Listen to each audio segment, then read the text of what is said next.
ವಿಟ್ಲಸೀಮೆಯ ಕೇಪು ಗ್ರಾಮದ ಉಳ್ಳಾಲ್ತಿ ದುರ್ಗಾಪರಮೇಶ್ವರಿ ದೇವಸ್ಥಾನ ಕೇಪು ಇಲ್ಲಿ ಜಾತ್ರೋತ್ಸವದ ಸಂಪೂರ್ಣ ಸಿದ್ಧತೆಗಳಾಗ್ತಾ ಇದೆ. ಡಿಸೆಂಬರ್ 16ರಿಂದ 19ನೇ ತಾರೀಕಿನ ತನಕ ಬಹಳ ವಿಜೃಂಭಣೆಯ ಜಾತ್ರೋತ್ಸವ ನಡೆಯಲಿಕ್ಕಿದೆ. ವಿಟ್ಲಸೀಮೆಯ ಅರಮನೆಯ ಕೃಷ್ಣಯ್ಯ ಕೆ ವಿಟ್ಲ ಇವರೀಗ ನಮ್ಮ ಜೊತೆಗಿದ್ದಾರೆ. ಇವರ ಮುತುವರ್ಜಿಯಲ್ಲಿ ಈ ಜಾತ್ರೋತ್ಸವ ನಡೆಯುವಂಥದ್ದು.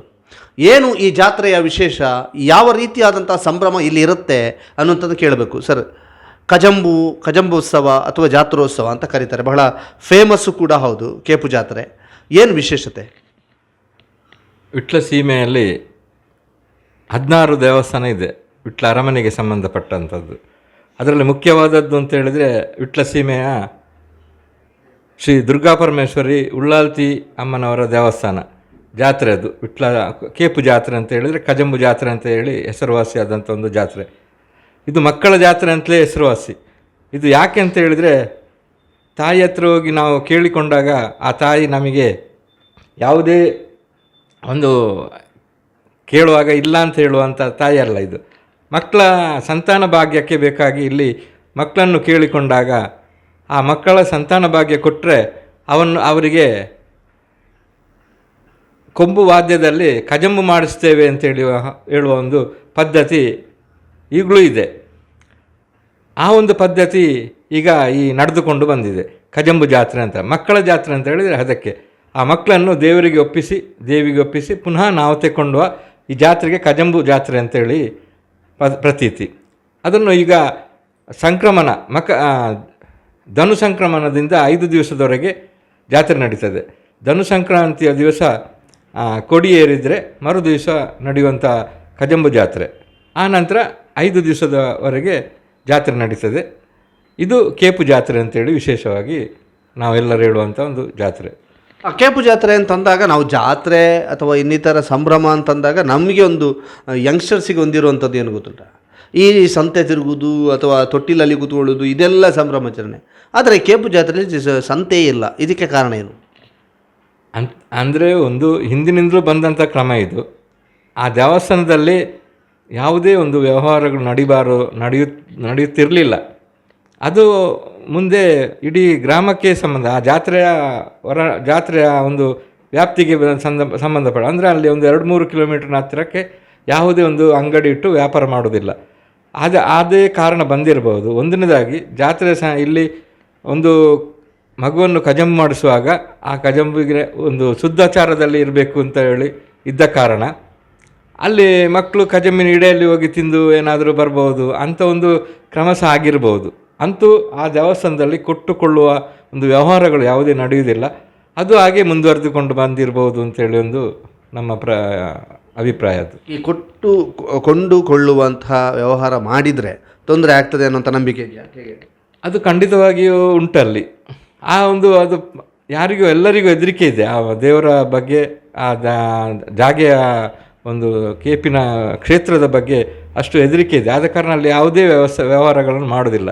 ಈಗಂತೂ ನಮ್ಮ ಇಷ್ಟು ಜನ ಸೇರುವಾಗ ಒಂದು ವ್ಯವಹಾರ ಅಂತಲ್ಲ, ದೇವರ ಬಂದ ಭಕ್ತಾದಿಗಳಿಗೆ ಒಂದು ವ್ಯವಸ್ಥೆ ಮಾಡಬೇಕು ಎನ್ನುವ ಉದ್ದೇಶದಲ್ಲಿ ಬಳಿವಾಡು ಅಂತ ಹೇಳಿ ಸೇವೆಗೆ ಒಂದು ಇಷ್ಟು ಅಂತ ಇಟ್ಟುಕೊಂಡು ಆ ಕ್ಷೇತ್ರದ ಮುಖಾಂತರ ಸಾರ್ವಜನಿಕವಾಗಿ ಉಳ್ಳಾಲ್ತಿ ಸೇವಾ ಸಮಿತಿ ಹಾಗೂ ನಮ್ಮ ದೇವಸ್ಥಾನದ ವತಿಯಿಂದ ಹಾಗೂ ಗ್ರಾಮಸ್ಥರ ವತಿಯಿಂದ ಎಲ್ಲರಿಗೂ ಬಂದಂಥ ಎಲ್ಲ ಕೇಪಿನ ಭಕ್ತಾದಿಗಳಿಗೆ, ಹಾಗೆ ನಮ್ಮ ಕೇಪಿನ ಭಜನಾ ಮಂಡಳಿ ಒಂದುಂಟು. ಅದು ನಮಗೆ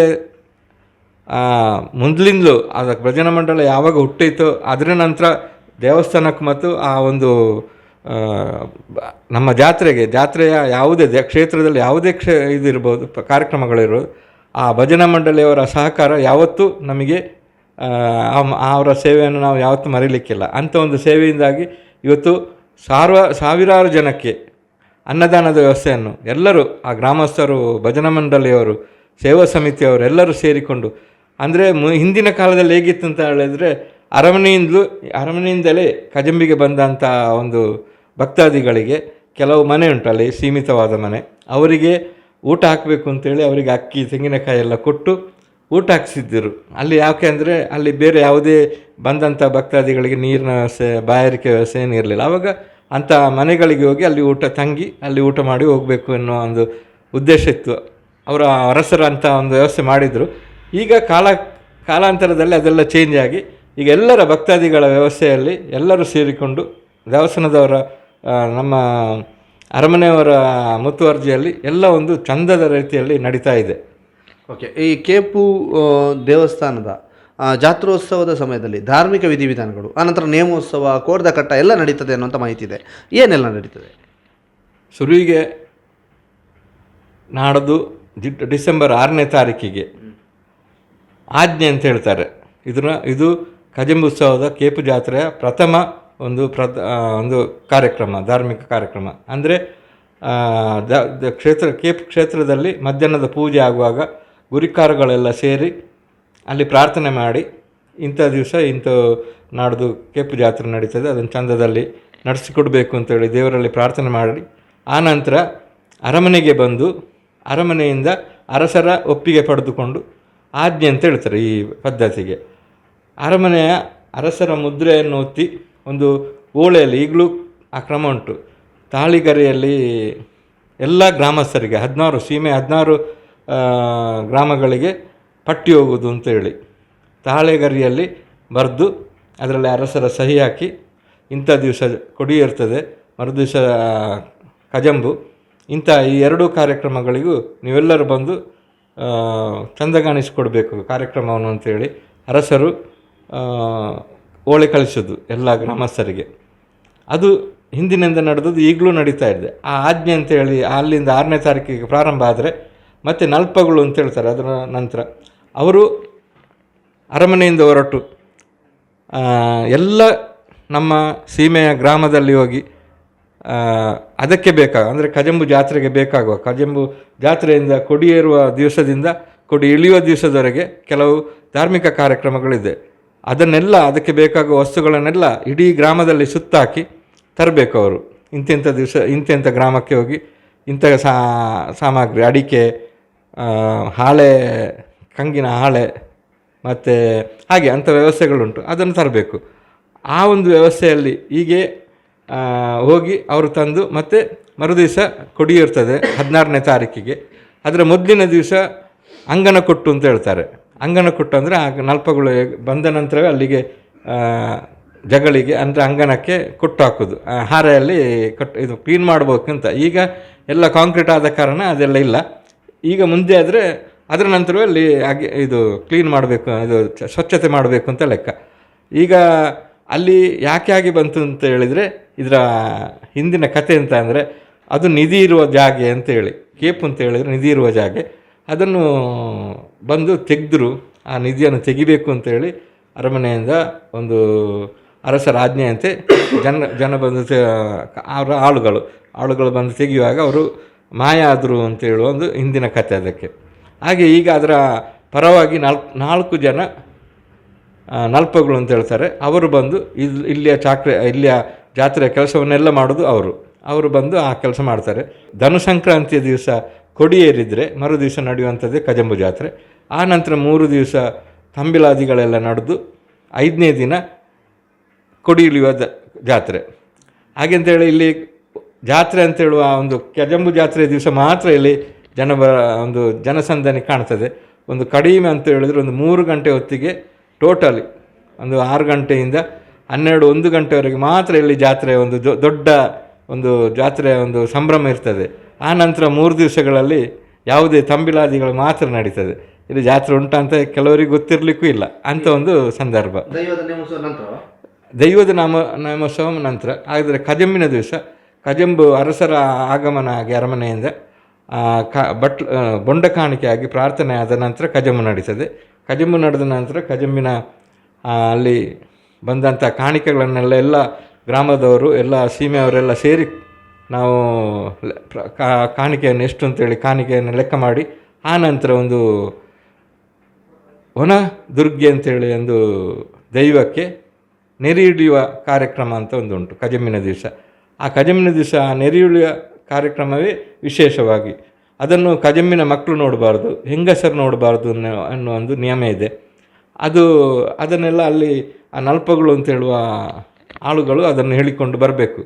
ಇಲ್ಲಿ ಕಜಂಬಿನ ಇವತ್ತು ಈ ವರ್ಷ ಕಜಂಬಾದ ಮಕ್ಕಳು ದೂರ ಹೋಗಿ ಅಂತ ಹೇಳ್ತಾರೆ.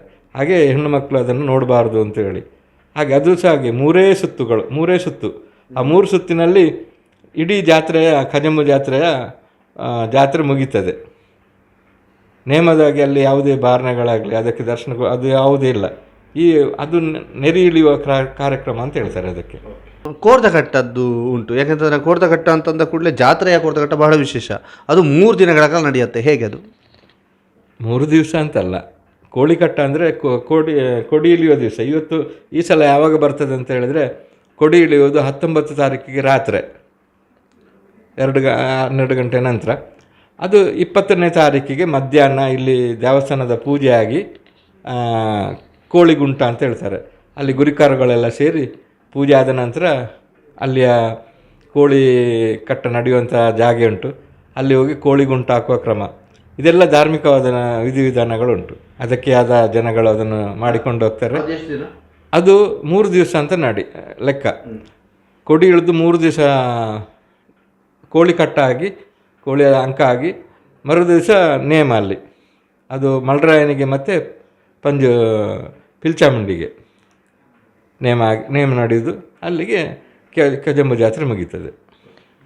ಇದು ಕಜಂಬು ಜಾತ್ರೆಯ ಬಗ್ಗೆ ಬಹಳ ಸಂಪೂರ್ಣವಾದ ವಿವರವನ್ನು ಕೃಷ್ಣಯ್ಯ ಸರ್ ಕೊಟ್ಟಿದ್ದಾರೆ. ಬಹಳ ವಿಶೇಷವಾದಂತಹ ಒಂದು ಕಜಂಬು ಜಾತ್ರೆ. ಒಂದು ಕೆ ಲಕ್ಷ್ಮೀನಾರಾಯಣ ಪ್ರಧಾನ ಅರ್ಚಕರು. ಜೊತೆ ನಮ್ಮ ಈ ವರ್ಷದ ಆ ಒಂದು ಕೇಪು ಜಾತ್ರೆಯ ಪ್ರಾರಂಭ ಪಂಡ ವೃಶ್ಚಿಕ ಮಾಸ ಇರಬೇಕು. ಆ ಒಂದು ಸ್ವಾಮಿನ ಒಂದು ಪಾದಕಾಣಿಗೆ ಆಪನ ಕಟ್ಟು ಅಂಚೆ ಐದಕ್ಕೆ 1 ವಾರದ 27ಕ್ಕೆ ನಾರ್ಪಣೆ 30க்கு ಅಂಗಣ ಕೊಟ್ಟು ಪಾಡ್ನೆ. ಅದು 15ಕ್ಕೆ ಡಿಸೆಂಬರ್ 14ನೇ ತಾರೀಕಿಗೆ ಊರು ತಗೊಂಡ ಗುರಿಕಾರಂತ ಸೇರಿದು ಆನೆ ಕೊಡಿ ಏರ್ದು ಮನತಾನೆ ಕಜಂಬು ಉತ್ಸವ 5 ದಿನದ ಉತ್ಸವ ಆತು. ಆ 5 ನಾನೇ ತಿರ್ತಿತ್ನ ಕೊಡಿ ಮಿತ್ತಿತ್ನ ಕೊಡಿ ತಿರ್ತು ಜಾರಿ ಉಂಡು. 5ಕ್ಕೆ ಮೂಜಿದಿಂತ ಕೋರ್ತಾಟ ಆತು, ಸಂಪ್ರಸಾರಣ ಆತು. 3 ಕೋರ್ತಗಟ್ಟ ಆತು. ಆ ಮುಟ್ಟದ ದೈವದ ಮಲರಾಯ ದೈವಕ್ಕೆ ನೇಮ ಕಟ್ಟು ಪ್ರಕಾರ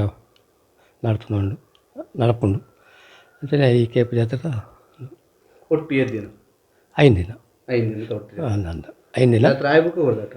ಆನಂದ 5 ದಿನ ಸಂಪ್ರಸಾರಣ ಆತು. ಆನೆ ಕೊಡಿ ಜಾಯನ ಮನತ್ತಾನೆ ಕೋರ್ದಾಟ ಮುಜಿದಂತ.